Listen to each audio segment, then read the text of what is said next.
Liaison entre deux consciences infectées fait de nous une conscience,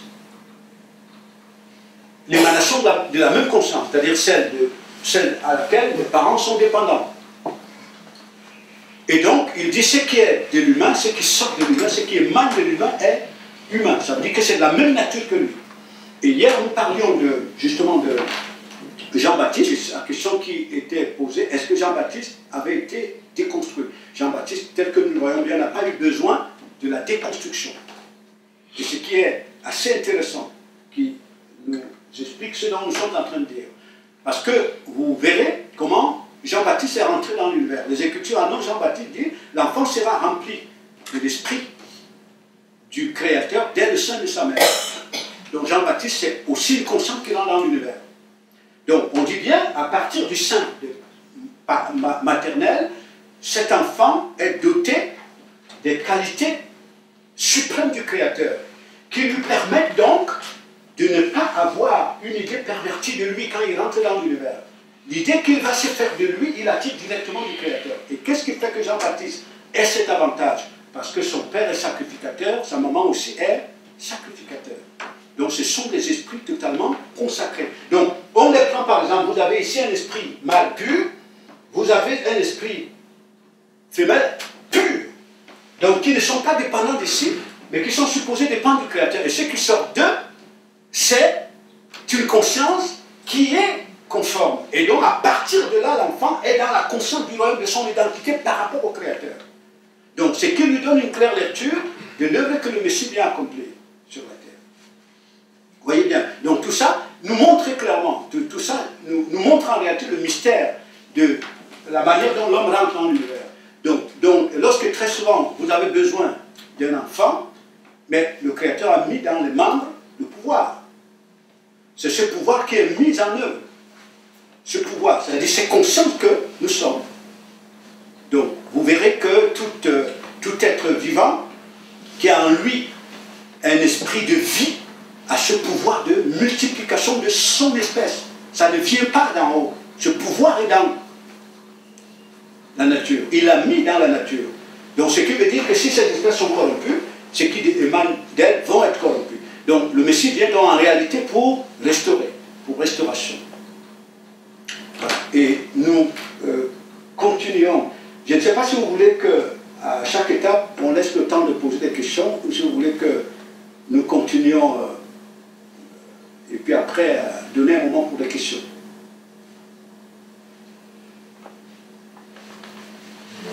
Je sais pas, c'est pas que tu organises, donc c'est pas comme ça, c'est pour pas que les questions puissent se déstabiliser, que partir dans une mauvaise direction, je sais pas. Voilà, c'est ça, tout à fait. Donc c'est ça. Alors, donc il était là question de comprendre vraiment qui nous sommes. Qui nous sommes, lorsque nous sommes dans l'univers.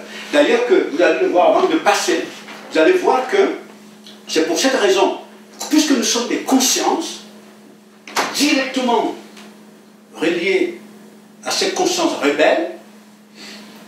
Je répète que chaque fois quand on parle de conscience, nous parlons d'une compréhension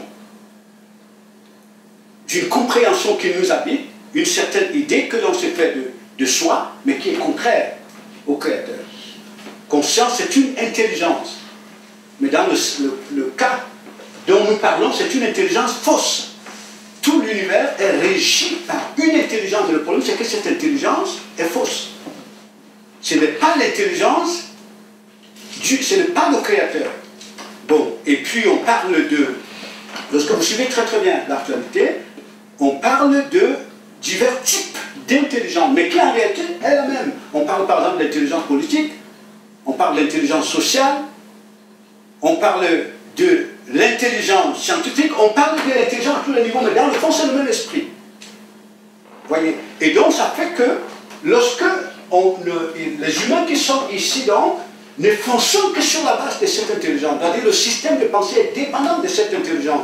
Donc on se reconnaît plus en Satan que dans le Créateur. On se reconnaît plus en Satan que dans le Créateur. Donc c'est cela. Donc ça fait que là, on verra tout à l'heure, c'est au fur et à mesure qu'il y a modification des consciences.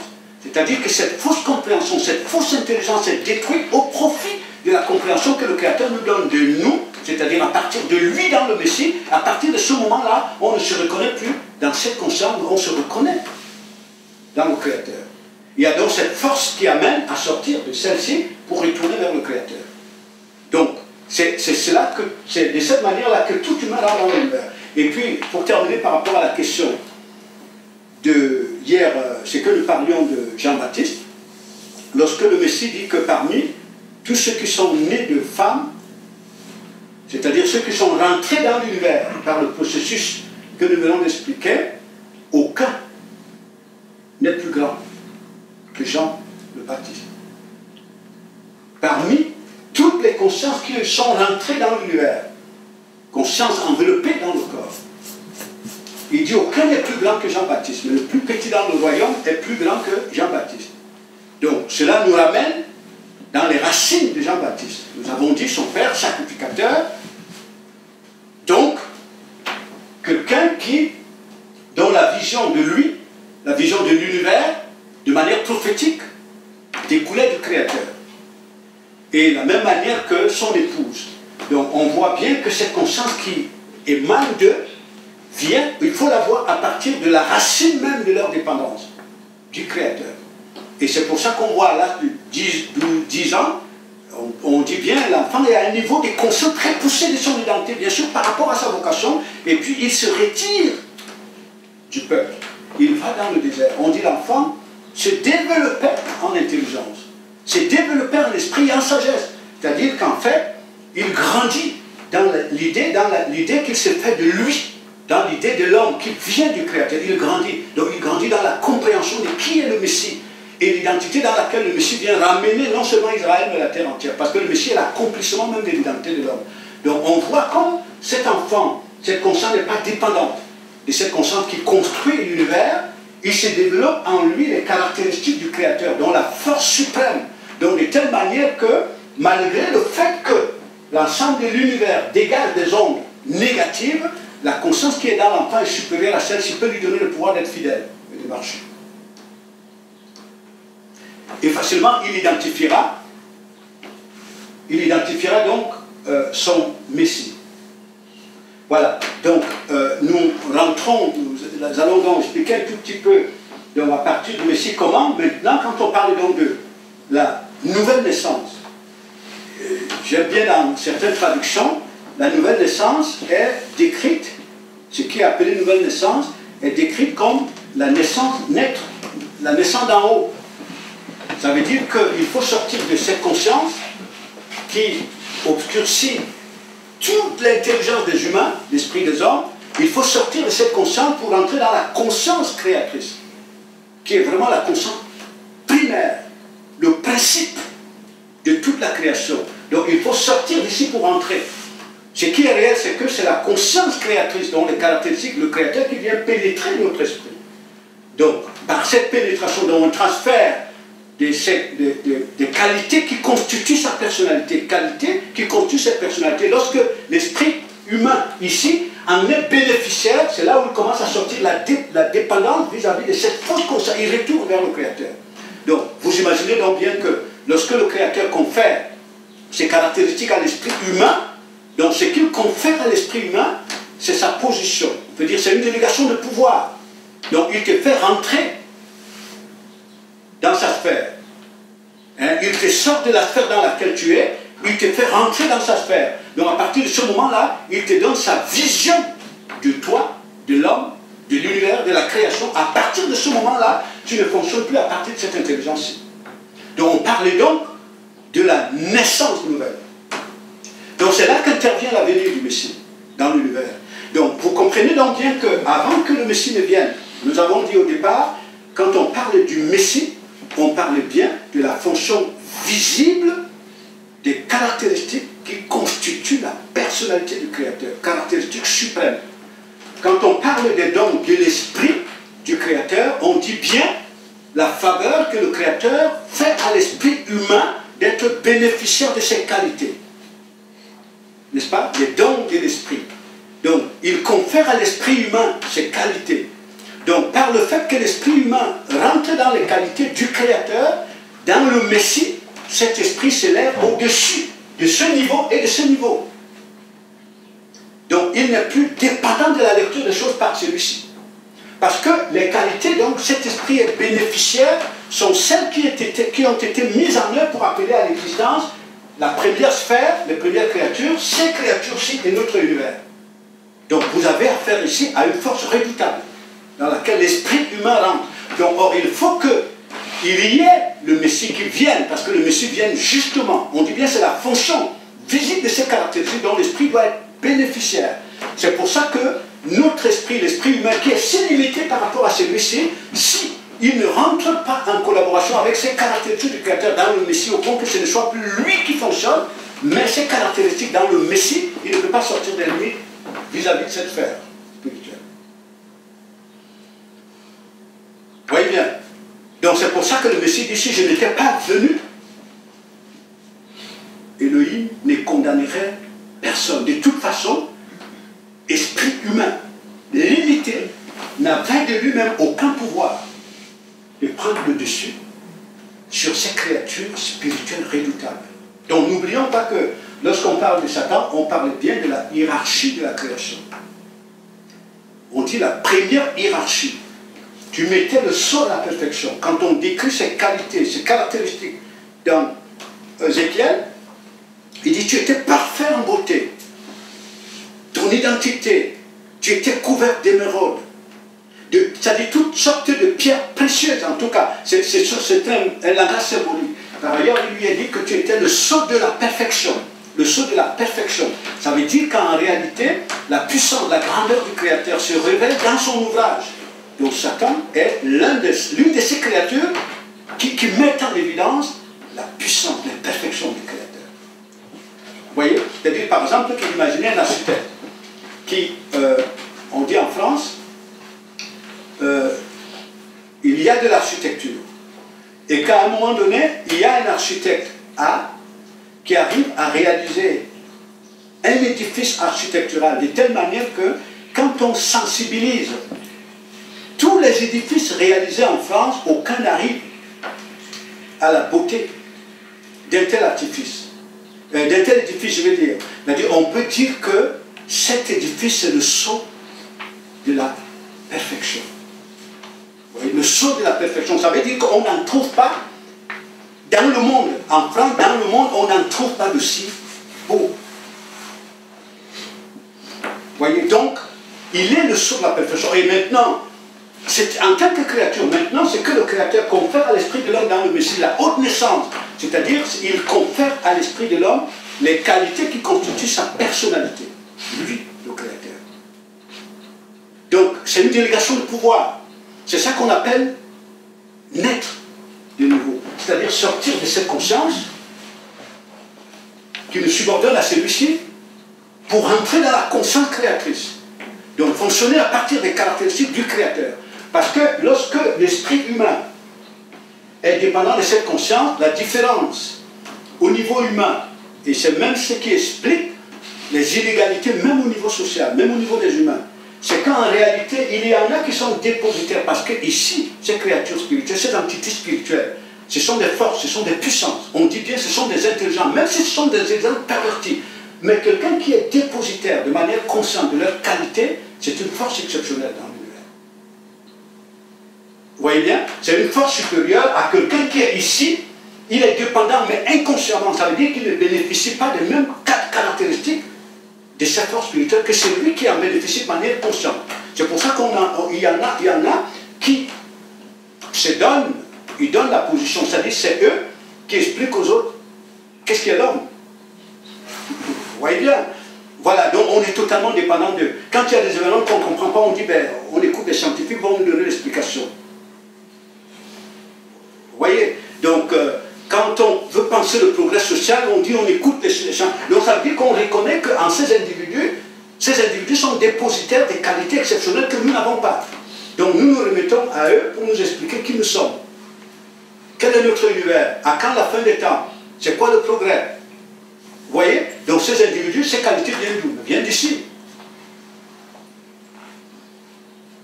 Donc la plupart d'entre nous, nous répétons ce que les autres disent.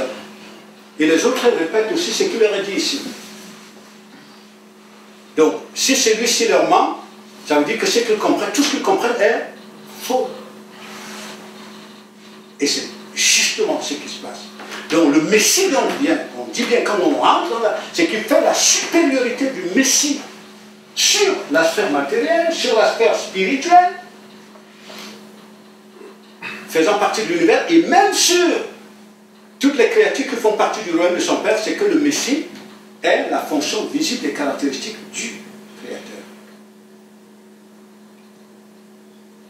Dans Colossiens chapitre 2, à partir du verset, même vers le verset 9, il est dit que Elohim a fait résider en lui toute la plénitude de la divinité. Dans Tsuraki, il dit toute la plénitude de la déité. Ça veut dire qu'en lui, le Père a déposé toutes ses caractéristiques. Donc, ce qui annule face au Messie toute force. C'est-à-dire, ça fait que toute force ici dans l'univers devient nulle face à lui. Et par ailleurs, il est dit que le Créateur Elohim a réduit Satan à l'impuissance face au Messie. Ça veut dire que le Fils, quand on dit le Fils, ça veut dire ce qui émane du Créateur. Il est doté des qualités par lesquelles celui-ci est venu à l'existence. Vous voyez bien, donc il n'y a pas de rapport de force entre le Fils et celui-ci.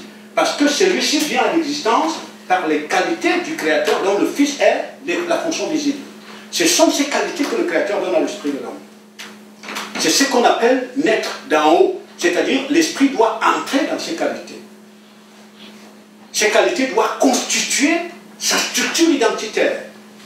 Quand on dit être rempli de l'esprit du Créateur, ça veut dire que l'esprit de l'homme doit grandir dans la disponibilité, il doit grandir dans le revêtement de ces qualités qui sont du Créateur. Donc, à partir de ce moment, tu deviens l'émanation du Créateur. C'est-à-dire que ce qui émane de lui, si c'est ça qui est ton identité, tu deviens son émanation, sa fonction visible. Donc c'est pour ça que le Messie disait à Nicodème, il a pénétré l'univers par ses principes. Et ce qu'il a rendu dépendant de la fausse intelligence. Au point que lorsque le Messie parlait des choses d'en haut, c'est-à-dire qu'il décline la vision de l'univers qu'il a de son Père, Nicodème n'y comprend rien. Et le Messie lui dit, dans tous les cas, si il parle à l'esprit, par la chair, si l'esprit que tu es ne bénéficie, ne rentre dans les qualités, les caractéristiques suprêmes du Créateur, tu ne peux pas voir. Le terme voir, ce n'est pas voir avec les yeux. On parle bien la vision dans le sens de la compréhension, du discernement, du royaume, des desseins du Créateur. Tu ne peux pas les comprendre. Et Nicodème lui dit, mais qu'est-ce qu'il faut que je fasse? Mais faut-il que je disparaisse, que je renaisse comme je suis né? Donc c'est cette deuxième naissance qu'il faut que je puisse... Il dit non. Il lui dit, c'est là où il lui dit que ce qui est né, ce qui émane de l'humain, est humain. Parce que le Messie, c'est que l'humain n'a pas d'identité en dehors d'ici. Parce que le Messie, quand il parle d'humain, il parle des consciences. Il ne parle pas de la chair. C'est-à-dire ce qui émane de cette conscience porte en lui l'ADN de cette conscience. Et ce qui émane du Créateur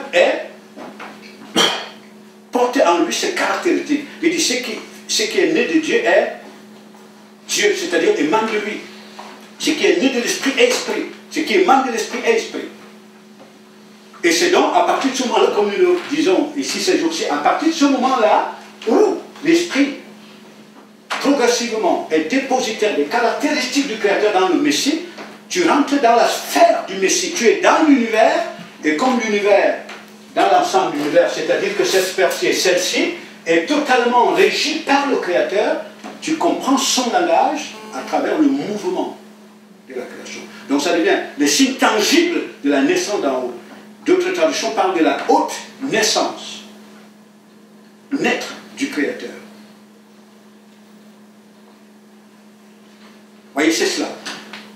Et pour terminer, laisser aussi le temps de poser des questions, on dit bien que dans la Charte des Nations Unies, c'est quelque chose qui est très intéressant, on dit que tous les humains qui pénètrent l'univers sont égaux C'est-à-dire que dans le processus qui les amène à rentrer dans l'univers là-bas sont égaux. Ça veut dire qu'ils ont tous la même structure. Tous les humains sont égaux, dit-on. Mais, qu'est-ce qui fait après, ensuite, qu'il y a des dieux, des supposés dieux, c'est-à-dire des élites, et il y a la masse. Donc, tout part simplement du fait que la conscience qui pénètre l'univers au stade embryonnaire, dans un corps, dans l'atome, il y en a qui grandissent dans la prise, dans la perception qu'ils sont une conscience et qui vont se lier, se marier à cette conscience. Parce qu'il est donné à cette conscience de manipuler tous les composants matériels de l'univers. Vous voyez, c'est pour ça que personnellement, je n'aime pas souvent le terme quand les gens disent que posséder les choses. En fait, le rapport privilégié ou dominateur avec les choses matérielles, quand les gens disent c'est la richesse, non. En réalité, dans le fait réel, ça veut dire que, vous voyez bien la position que ces créatures spirituelles ont sur les composants de l'univers. Ça leur confère un contrôle à la mesure des limites que le Créateur leur donne.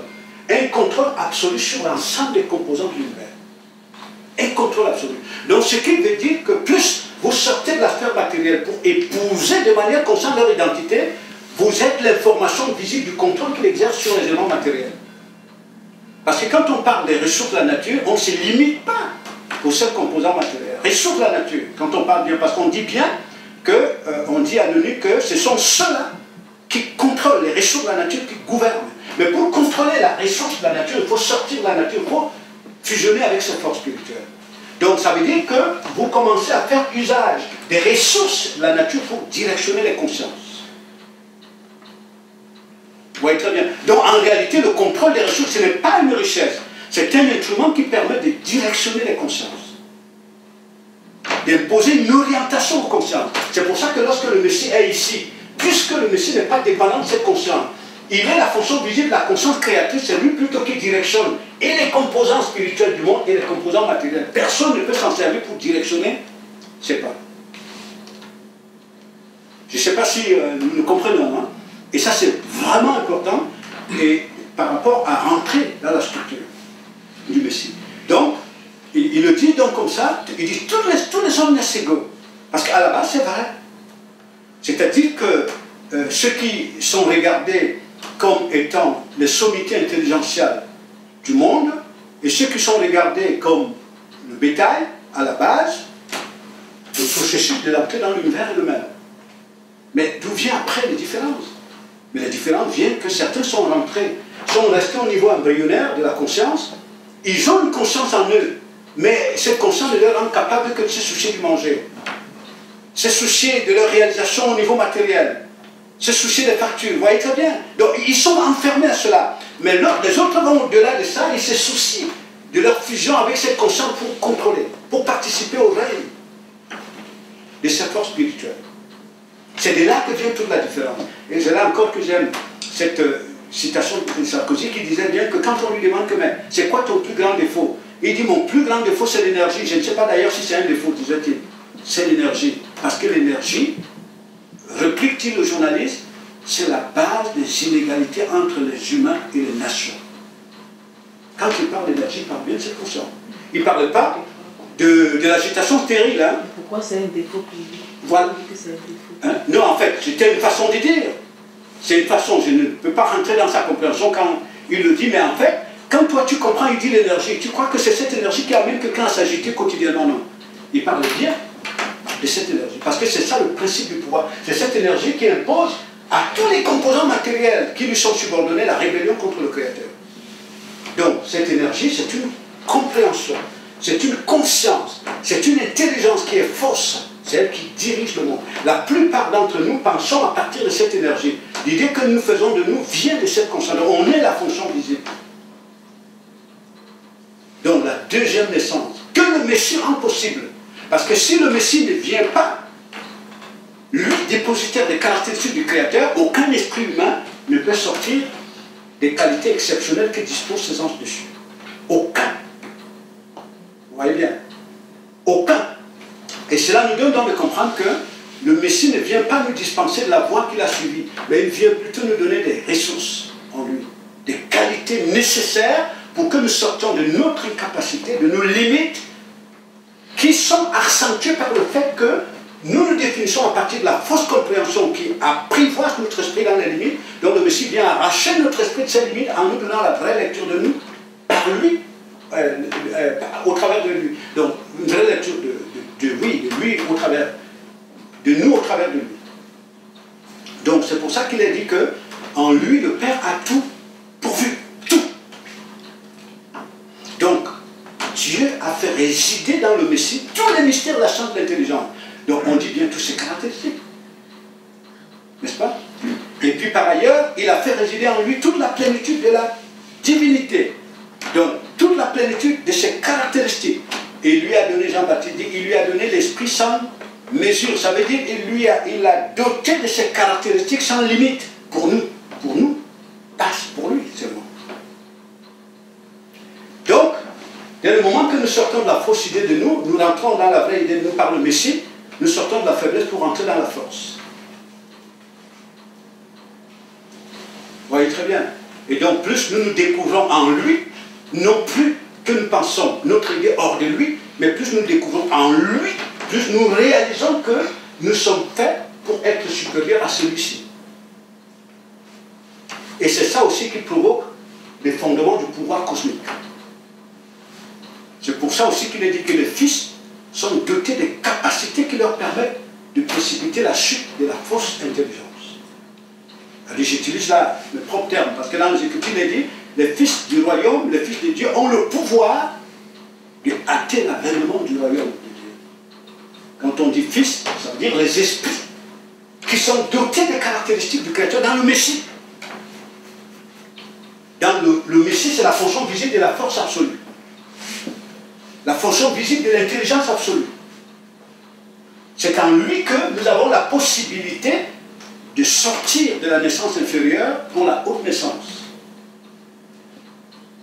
C'est en lui que nous avons la possibilité de sortir de la dépendance à la fausse intelligence pour entrer dans l'intelligence pure, c'est-à-dire la naissance nouvelle.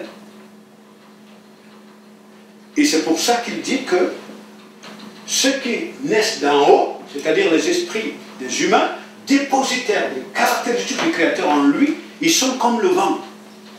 Le vent, c'est la force de la nature.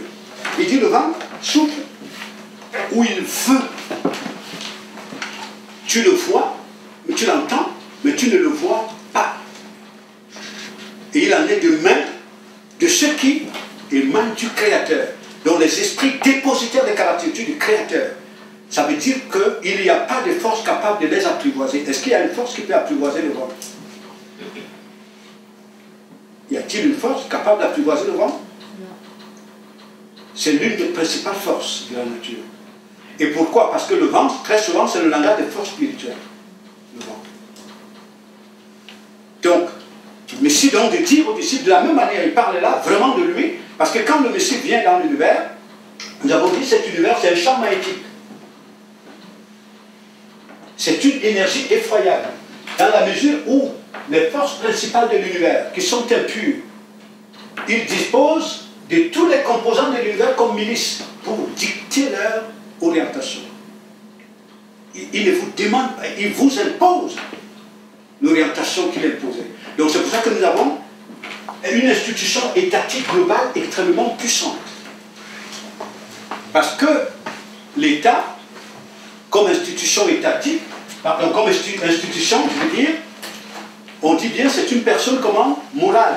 Donc c'est un esprit, bon, mais qui se sert de l'ensemble des composants matériels. Ça veut dire par exemple la ressource humaine, l'argent, les routes, les avions, tout ce qui est disponible. L'État s'en sert pour faire quoi? Pour imposer sa vision de l'homme, sa vision du progrès, sa vision du succès. Mais ce n'est pas l'État, c'est celui-ci, c'est cette fausse intelligence.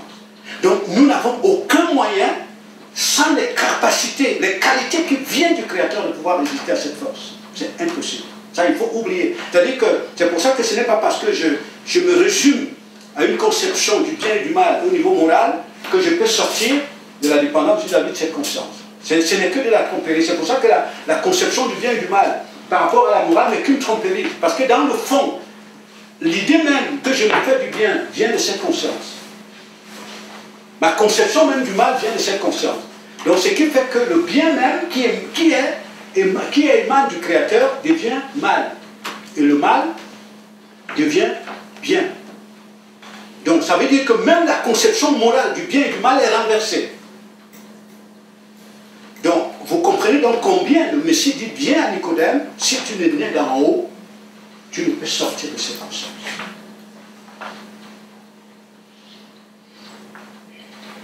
Je vous laisse un peu le temps de poser des questions. Comme tu disais, Caïn et Abel, comment ça se fait qu'il y en a un qui n'avait pas la même conscience tout à fait les deux, Oui. alors qu'ils sont nés des deux consciences, ils sont nés pareillement, de la même façon, C'est ça. mais ils sont réalisés de manière différente. Qu'est-ce qui a fait qu'il y a une influence plus d'un côté que de l'autre? Donc, en fait, comme j'étais en train d'expliquer, il y a plusieurs raisons à cela, mais on peut en numérer deux. Bon, et d'abord, la première raison est due au fait que Caïn comme Abel, ce sont des éléments de langage que le Créateur utilise. Donc, il nous montre clairement que sur la terre, il va se côtoyer deux espèces. Il nous montre que sur la terre, il va se côtoyer deux espèces, c'est-à-dire deux types de conscience. La conscience pure, émanant du Créateur, donc Abel est la symbolique ou la représentation, et la conscience impure souillée, donc Caïn est la représentation. Parce que je vous rappelle que presque dans les littératures maçonniques, Caïn est cité comme référence.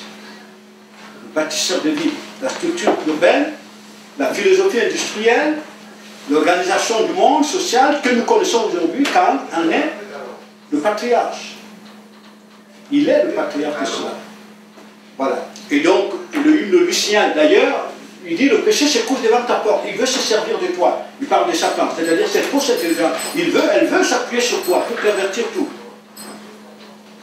Mais si toi, tu lèves ta face, c'est-à-dire que tu désires sortir de sa dépendance pour dépendre de moi, tu vas le vaincre. Donc, nous montre donc qu'il y a ces deux espèces qui vont se côtoyer. Parce que les deux vont servir, parce qu'il y a notre espèce que représente Abel, qui nous montre bien la préfigure du Messie. Donc, en réalité, à travers Abel, nous comprenons le projet d'Élohim de faire l'esprit de l'homme à sa réplique. Mais il nous montre aussi que l'espèce de Caïn, qui symbolise l'action de Satan dans l'univers, est utile pour la réalisation de notre espèce. Il y a d'abord ce premier élément très important. Bon, c'est-à-dire que, parce qu'on verra clairement ces mêmes deux espèces dans le processus de l'évolution de la civilisation, Abraham, il y a deux fils qui sortent de mêmes entrailles. Il y a Isaac et il y a Ismaël. Vous voyez très bien, donc on le verra toujours, on verra ça avec Noé également. Donc pour nous faire comprendre clairement le processus de l'évolution de la création. Donc à la base, tout est appelé à l'existence pour participer à la réalisation de l'homme à la réplique. C'est-à-dire que l'esprit de l'homme rentre dans la structure identitaire du Créateur pour devenir un homme accompli. Mais il va falloir que l'ensemble des composants qui sont ici, et même au-delà d'ici, participent à cela. C'est pourquoi il est dit les anges sont des esprits au service de ceux qui doivent hériter du Créateur. Quand on parle bien des anges, on suppose qu'on parle des anges purs, mais on parle aussi de l'ensemble des autres créations. Donc ça nous montre cela. Et l'autre élément que j'ai souligné tout à l'heure nous montre qu'il y a certainement une évolution de conscience, c'est-à-dire de repentance en Adam et Ève, dans le sens de leur retour vers le Créateur. Parce que Caïn est le premier fils qu'ils ont eu, c'est-à-dire juste après qu'ils aient été pénétrés par la fausse intelligence. Donc ce qui va descendre d'eux, ce qui va émaner d'eux, parce qu'il dit bien, Ève, c'est pour ça que nous avons lu dans Genèse 4, il dit bien, Adam connut Ève, il pénétra Ève, ils se mélangèrent ensemble.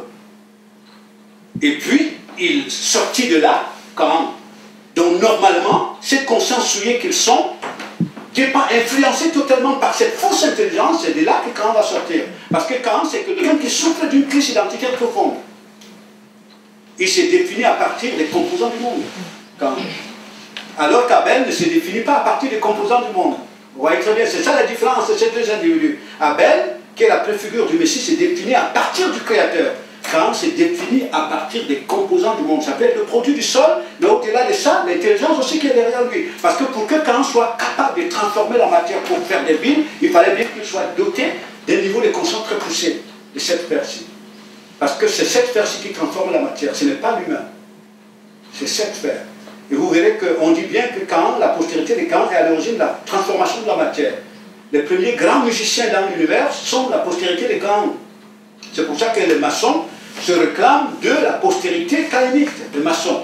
Parce qu'on considère Caïn comme le plus grand, en fait, parmi les plus grands bâtisseurs de l'univers. Vous voyez? Donc c'est ça. Bon, et comme le Créateur se sert de tout pour nous instruire, il nous montre si Caïn et Ève vont progresser dans la perception de leur déroute. C'est-à-dire le fait qu'ils se soient détachés du Créateur, c'était normal que ce qui sortait d'eux, en fait, que cette conscience soit influencée. C'est-à-dire qu'Abel, lorsqu'il vient, on dit bien Abel était attaché à lui. Donc ça montre aussi qu'il n'était plus au même état de conscience qu'au moment où que Caïn vient dans le monde. Simplement pour nous instruire, hein, comme je dis. Donc tu veux dire, parce que les deux parents avaient changé leur état de conscience, que ça a influencé l'état de conscience des enfants. Oui, c'est ça. C'est ça. C'est pour ça que je faisais tout à l'heure un lien entre Jean-Baptiste, sa venue de Jean-Baptiste et les parents. Vous voyez bien, la venue de Jean-Baptiste et les parents. D'ailleurs, il l'a répété dans les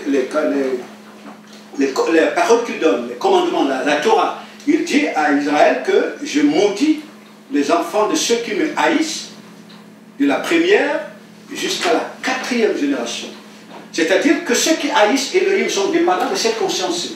Et ceux qui découlent d'eux, en fait, en réalité, c'est l'émanation réelle de cette conscience. Ça veut dire en réalité que ce sont des fils de la rébellion. Je bénis les enfants de ceux qui me craignent jusqu'à la 1000e génération. Donc, ceux qui sont dépendants du Créateur dans leur définition identitaire, dans leur vision de l'univers, ceux qui descendent d'eux, a un lien, est sous l'influence du Créateur. Et vous le verrez dans le rapport de l'enfant avec les parents, presque dans toute l'histoire du peuple juif. D'ailleurs, que même le monde fonctionne comme ça. Vous verrez que lorsque un sacrificateur ou un roi avait marché dans les voies du Créateur, on dit bien, son fils aussi marcha dans les voies du Créateur comme son père. N'est-ce pas? On le voit dans les Écritures. Donc il y a cette influence directe au niveau de la conscience. Bon, et lorsqu'un roi avait marché en dehors des voies du Créateur, il dit, son fils imita les voies de son père. Donc il y a cette influence directe. Donc ça se matérialise dans l'allaitement. Ça veut dire que les parents donnent à l'enfant la substance d'eux-mêmes, ce qu'ils sont. Et c'est pour ça qu'au fur et à mesure, vous verrez clairement l'enfant qui mange, qui se nourrit de la personnalité des parents, commence à la manifester. Vous voyez très bien. Il commence à la manifester. Et vous verrez ce même principe, comment il dirige le monde. Vous allez voir que le pouvoir, dans le monde, entre guillemets, tourne autour d'un même cercle de personnes. Ce sont les mêmes personnes qui partent et qui reviennent. Si ce n'est pas eux, ce sont leurs enfants. En tout cas, s'il y a quelqu'un d'autre qui est dans leur cercle, il n'est pas loin de leur conscience. Vous voyez bien. Donc, parce qu'en réalité, quelqu'un qui a un niveau de conscience très poussé avec l'impie, il transmet cette même conscience à son entourage, aux enfants. C'est-à-dire cette même vision du monde, cette même lecture de l'homme. Et quand ils ne sont pas là, ce sont leurs enfants. Ce sont les mêmes principes que l'impie utilise. Donc si l'impie ne veut pas que son pouvoir disparaisse, parce que c'est une force moyenne par rapport au pouvoir que le Créateur veut déposer en ses enfants. Si l'esprit de l'homme rentre dans le pouvoir suprême, cette force devient moyenne. Elle devient utile pour nous accompagner dans la gloire. Et donc, à partir de ce moment-là, c'est le Créateur qui commence à influencer l'univers tout entier, qui fixe les repères.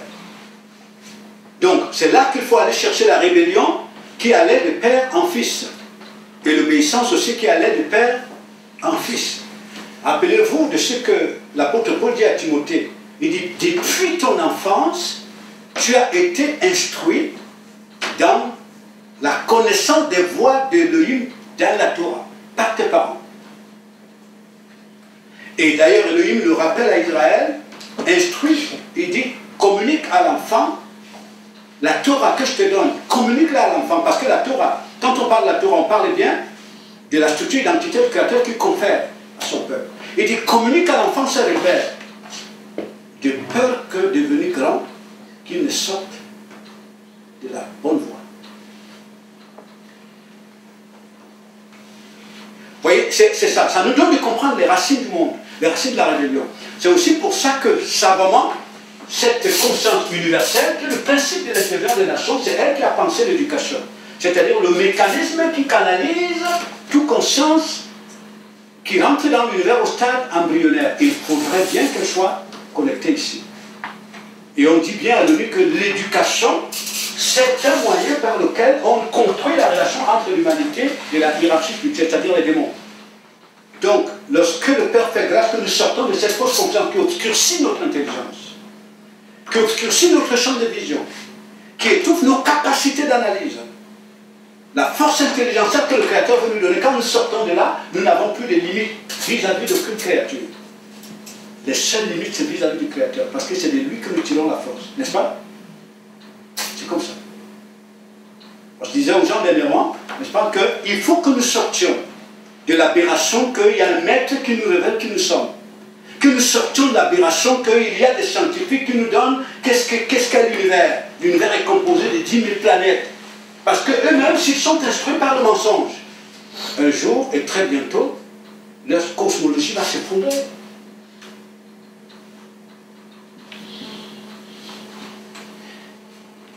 C'est cela. Donc, si on comprend bien, Seth, le troisième né, je suppose, c'est par le quantième né de Adam et Ève, celui dont maintenant la génération de Abraham, c'est oui. Donc, il a été produit lorsque les parents étaient déjà devenus purs. C'est ça. En fait, on ne peut pas parler de pureté parce qu'eux-mêmes ont eu une participation dans leur sanctification, parce qu'ils étaient attachés à Elohim. Vous voyez très bien. Mais ça veut dire que les parents étaient dans une dynamique de changement de conscience. Donc ce qu'on peut parler de... Parce que le terme repentance dans les Écritures veut dire retour. C'est-à-dire qu'il faut sortir de cette fausse conscience pour retourner vers la conscience primaire, l'intelligence fondamentale. C'est ça que veut dire repentance. Ce n'est pas au niveau moral. C'est-à-dire qu'il faut changer des consciences, changer des natures, changer d'identité, changer de sphère à la limite, sortir de la sphère cosmique.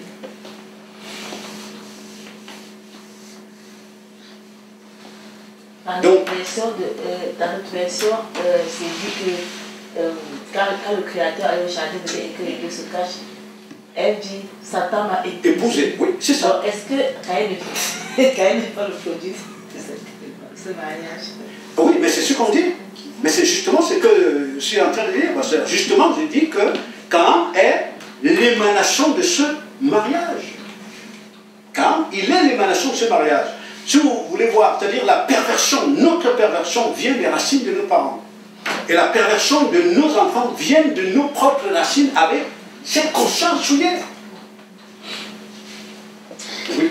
Je pense que sa question, en fait, elle parle de quelque chose de physique. Oui, non, mais en fait, quand on dit Caïn, c'est un esprit. Ce mariage est spirituel, c'est au niveau de la compréhension.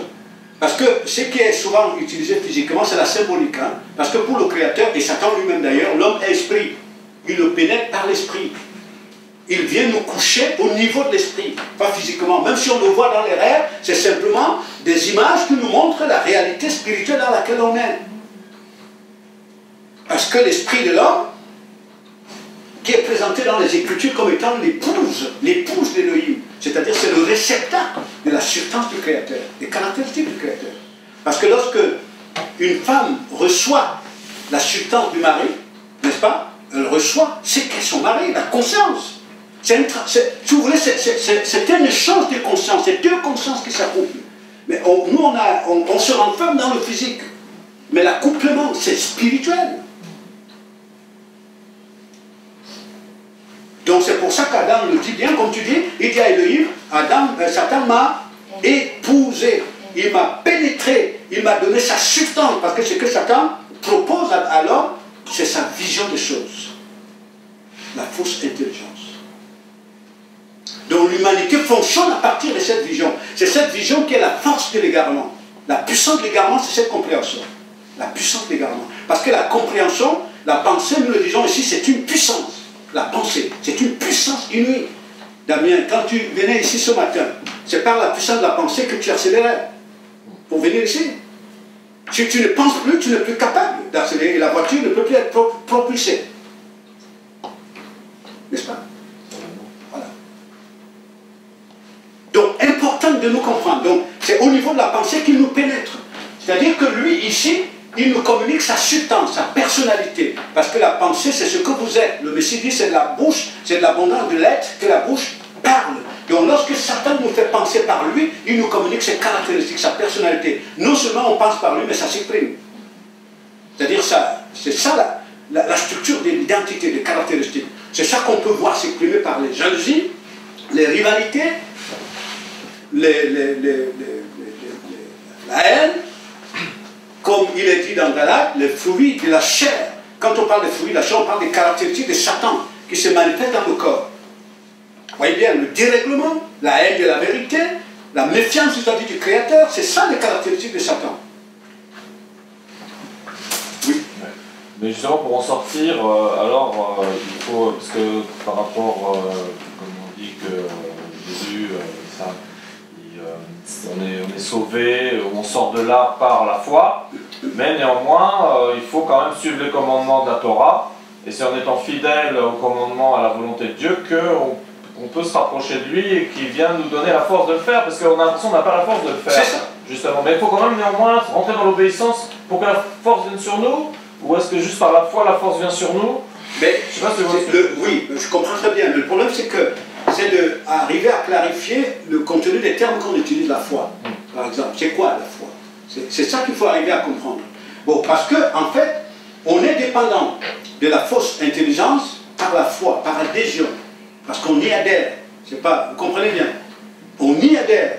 Donc ça veut dire que, vous voyez bien dans la Genèse, ce que Satan fait, il y a eu un dialogue entre la fausse intelligence qui veut déconnecter l'homme de l'intelligence pure du Créateur. Il propose à l'homme une autre idée de lui, une autre vision de lui. Mais il a fallu que l'on y adhère pour sortir de la vraie vision de lui. Donc cette adhérence à cette conscience, c'est la foi. Donc tu crois au mensonge, tu adhères au mensonge. Je sais pas, tu comprends bien? C'est cela. Bon, maintenant, si on parle de la foi dans le vrai sens, ça veut dire que je prends conscience que la compréhension à partir de laquelle je fonctionnais, elle est fausse, elle est Satan. Donc, je sors de cette conscience pour adhérer à la vérité. C'est ça la foi. Donc, je vais coller au Messie. Donc, ça veut dire que je vais suivre un chemin inverse que celui que les nations suivent. C'est pour ça que le prophète disait à Israël, repentez-vous, c'est-à-dire faites retour. Parce qu'il trouve Israël qui sort de l'intelligence pure, le Créateur. Il se rend dépendant de l'intelligence des nations, donc Satan. Mais quand les prophètes viennent, vous êtes égarés, mais sortez, repentez-vous. C'est-à-dire, faites retour, retournez à Elohim. C'est de ça qu'il est question. Maintenant, ce retour, comment il s'est fait? C'est l'esprit qui retourne.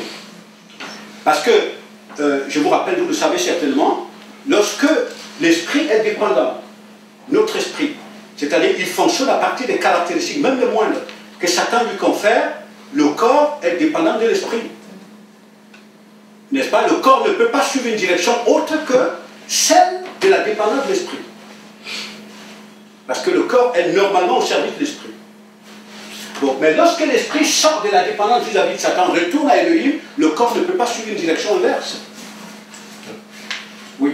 Parce qu'on dit, ouais, mais quand on trouve dans les milieux évangéliques, par exemple, on dit bah, il y a un combat entre l'esprit et le corps, parce que le corps il veut des choses, et maintenant l'esprit on essaie de suivre, mais il y a vraiment une force entre les deux bien sûr. opposées. Tout à fait. Ça, c'est des choses qui partent du fait que ça part de la brouille, ça part de ce qu'on appelle la brouille identitaire. Vous voyez très bien, parce que pour le Créateur, est-ce que tu peux nous donner l'image de la structure de l'homme qui nous aidera un peu dans cette explication. Donc, voilà. Alors, donc, voyons bien ici comment l'homme est structuré. Nous avons ce corps. Le corps qui est ici.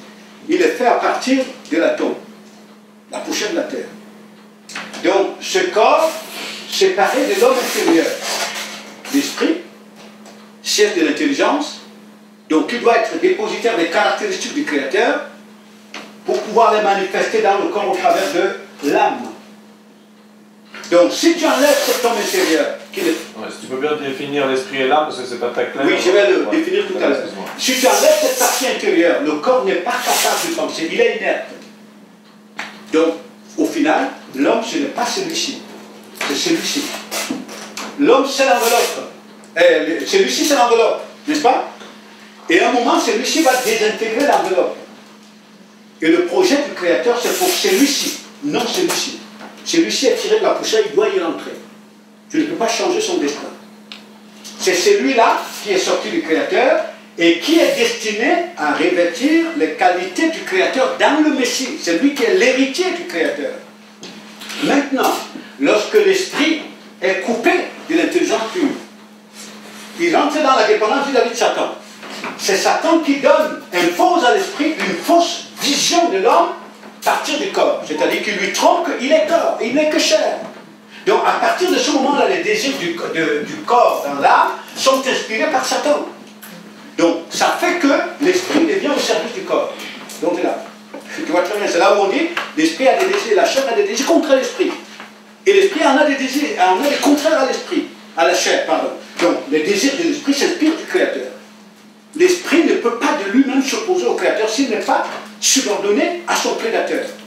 Il ne peut pas de lui parce qu'il sort du Créateur, il se reconnaît qu'en lui. Mais c'est lui qui lui impose une fausse vision de l'homme, c'est Satan. Et donc ce qui fait qu'il te donne la conscience que tu es dans le corps pour consommer. Mais pour consommer, tu as besoin d'énergie de l'esprit. Donc tu soumets celui-ci à la servitude pour satisfaire des besoins, des passions qui ne lui concernent à rien. Alors que c'est celui-ci qui doit être au service de celui-ci. Voilà. Voyez donc, on fonctionne à partir d'une structure renversée. Bon, maintenant, pour définir le rôle des deux, c'est le chef d'intelligence. Ça, c'est le chef du désir, des émotions. Donc, toutes les caractéristiques dont l'esprit est dépositaire s'expriment ici. Oui, tu confirmes que les animaux ont une âme et un corps. Exactement. Ils n'ont pas d'esprit, il y a que les humains qui ont un esprit. C'est ça. Donc, la différence avec l'animal qui n'a pas d'esprit, c'est que on dit c'est une intelligence instinctive. C'est pour ça que je parlais tout à l'heure de l'intelligence instinctive. Il est conscient d'être dans un corps. Tu ne peux pas amener un chien à définir de quelle espèce il appartient. Mais il est conscient d'être. Voyez bien, donc c'est ça. Donc lorsque celui-ci est totalement étouffé par Satan, il est réduit au stade animal. Il y a des désirs, mais celui-ci c'est une ressource. Donc en même temps, Satan lui-même se sert de celui-ci comme une ressource humaine. Parce qu'il a besoin de celui-ci pour étendre son emprise dans le monde. Vous voyez très bien. Donc quand on dit Satan est ennemi, il est ennemi non du corps mais de celui-ci. Il a des projets pour le corps, mais par haine contre celui-ci. Donc celui-ci est en prison. C'est-à-dire le corps devient la prison. Voilà. Donc ce que Satan fait en fait, c'est que lorsque il étouffe, il étouffe, c'est pour ça que lorsque l'esprit est dépendant de lui, il fonctionne à partir d'une fausse intelligence. Donc il étouffe la vraie vision de l'identité de l'homme. Donc il t'enferme que tu es corps. Donc le fait que tu acceptes que tu es corps, ça t'enferme dans les limites. Tu commences donc à dire que la stature du Messie est impossible. Voilà. Donc c'est cela, et c'est ce que le Messie vient nous révéler, justement. Il vient réveiller l'esprit. Donc quand on voit dans la structure, le Messie était exactement structuré de cette façon. Il est un esprit dépositaire des qualités de son Père dans le corps, dans une âme. Le Messie avait des émotions, n'est-ce pas? Il avait besoin de manger, ce qui montrait clairement qu'il est structuré de la même façon. Il avait besoin de dormir. Ce qui montre clairement qu'il était structuré comme nous. Mais à la seule différence que jamais cette dimension n'avait été souillée par la conscience de l'univers. Jamais. Et c'est ça que vient restaurer. Donc maintenant quand on dit croire, ça veut dire que je sors de la fausse vision de moi comme corps pour entrer dans la vérité que je suis esprit. Je ne crains plus les douleurs, c'est-à-dire la condition qui est posée au corps parce que je dois être restauré. Oui. C'est ça qu'on appelle renoncer à soi-même. C'est ça qu'on appelle renoncer au faux soi. C'est-à-dire en fait à soi-même, c'est à la fausse idée de soi que Satan nous a imposé. Vous voyez très bien. Donc je renonce à cette fausse idée pour entrer dans ma vraie identité. Donc c'est ce qu'on appelle aussi faire retour. Faire retour. Repentez-vous, faites retour. Alléluia. Expliquez comment maintenant faire retour. Mais c'est justement ce que je suis en train d'expliquer aujourd'hui. Tu peux me donner la deuxième image pour continuer à pouvoir l'expliquer. Parce que la plupart, dans le processus qui nous a amené à rentrer dans l'univers, ne nous fait pas fonctionner comme ça. Il nous fait fonctionner autrement. Il nous donne la structure renversée. de l'humain. La structure renversée. Voilà. Donc, la plupart d'entre des humains fonctionnent de cette manière. C'est-à-dire qu'en fait, il y a ce qu'on met en premier lieu, vous le verrez dans les traductions catholiques des Bibles, c'est-à-dire qu'en fait, on parlait de l'homme comme une âme. La plupart des temps, comme une âme. Et non comme un esprit. Associé à l'âme dans un corps. Donc, on met en premier lieu l'âme. Et puis, en deuxième lieu, il y a l'esprit. Et en troisième lieu, il y a le corps. Donc, c'est une structure totalement renversée. Ça veut dire que l'individu qui est structuré de cette manière, il fonctionne exactement comme les végétaux, comme les animaux. Donc, il est conscient qu'il est dans l'univers, mais comme une âme. Donc, sa conscience est limite aux exigences du quotidien. Tout comme un arbre, tout comme un animal. Il est conscient, donc tu ne peux pas le détacher de ça, parce que pour lui, c'est le physiologique.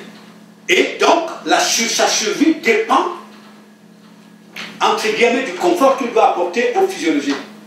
De la capacité d'honorer les exigences du physiologique. Vous voyez, très bien. Donc, ça c'est conçu par Satan. Et l'institution étatique est organisée pour renforcer cette structure. Parce que lorsque vous avez des milliards d'individus qui consomment comme ça, vous avez comme des millions de bêtes. Vous avez une foule de consommateurs. Une foule de consommateurs, mais en même temps, puisque l'énergie est là, cette énergie est plus utile que le pétrole. Parce que là-dessus, les initiés doivent s'appuyer pour se réaliser. Une force extraordinaire. Donc cet individu est comme ça. Donc il fonctionne à partir d'une structure renversée. Donc en réalité, le péché même, c'est ce désordre structurel. C'est ça. Ce désordre structurel. Donc tant que je fonctionne comme ça, l'esprit est là, mais il est dépendant de la fausse conscience, la fausse intelligence. Et la fausse intelligence, l'amène à se définir comme une âme. Vous voyez très bien. Et comme une âme, cette fausse intelligence devient donc le pourvoyeur des exigences de l'âme. Donc, à partir de là, Satan devient Dieu. Et, oui. Juste un petit accès. Voilà, à partir de là, Satan devient Dieu. Mais comme vous ne le voyez pas visiblement, il a une représentation humaine, l'élite. Donc, quand il parle à l'âme. On vous propose l'avenir, mais en fonction des désirs de l'âme. Vous voyez, c'est cela. Donc, maintenant, quand il faut dire faire retour, on parle du réveil de l'esprit. Ça veut dire que c'est le Créateur qui vient réveiller celui-ci. Il vient, il lui communique une portion de ses potentialités. Donc celui-ci sort de la dépendance qu'il a fait, dans laquelle il se trouvait vis-à-vis de la fausse intelligence. Il rentre dans la conscience de son identité par rapport au Messie. Il commence donc à comprendre comment il a été trompé. C'est là où il est dit dans Éphésiens 3, si vous êtes réveillés avec le Messie, recherchez les choses qui sont en haut. Je vous rappelle que quand on parle du sommeil, c'est un état momentané de conscience. N'est-ce pas? C'est-à-dire que lorsque je rentre dans le sommeil, si, tel que nous sommes là, à l'instant, il arrive que je sois vaincu par un moment de sommeil. Je sors momentanément dans la conscience de ce qui se passe ici.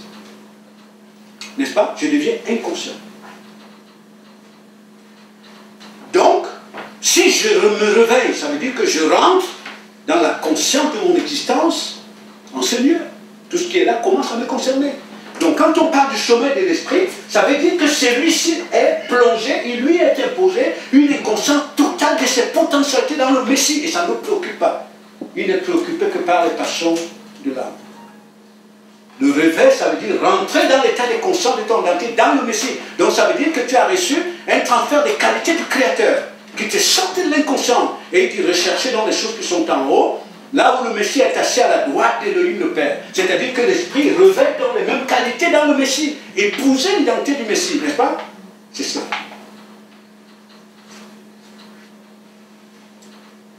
Donc, à partir de ce moment-là, tu sors de la conscience du mensonge. Voilà. Tu sors de la conscience du mensonge. Donc, plus tu rentres dans la conscience de ton identité, dans le Messie, tu meurs dans le mensonge. On dit donc, c'est ça que veut dire mourir au monde, mourir dans la conscience du monde. Vous voyez, c'est très important. Et peut-être que je fais juste une petite parenthèse par rapport à ce qu'on appelle souvent, parce que dans la psychologie, c'est comme ça que l'homme est structuré. Dans la psychologie, il y a une âme, il y a un esprit, il y a un corps. J'ai le souci de me construire une maison, je vais demander un crédit à la banque, 500 000 €, c'est l'esprit qui doit s'épuiser pour le payer. Si l'esprit n'est pas là, je ne serai pas capable de le payer. Ça veut dire que je suis parti.